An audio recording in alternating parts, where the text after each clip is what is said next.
গুরু কেমন আছো? আছি একটু ভালো। কথা হইল যে আমি করি ঘটকতাই। দাদা বুঝ কথাটা। আমি মোবাইল করি, তাকে বললাম যে ভাই একটু আপনি আমার সাথে দেখা করেন। দেখা তো দূরের কথা, মামুর আমার সাথে ১ সেকেন্ডের দেখা করেনি। তাহলে কি বলতে কথাটা বোঝার চেষ্টা করো ভাই।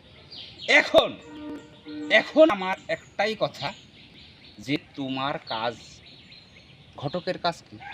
বিয়ে দেবে। তোমার কি পছন্দ না পছন্দ তোমাকে তো বলতে হবে নাকি? এহ, ওই না বইলে মোবাইলে সব কথা বলা যায়, কওয়া যায়। এহ, এই হয়েছে কাহিনী। তো একটু ওখানে যাবো। থাকো, ভালো আছো তো না? আচ্ছা ঠিক আছে।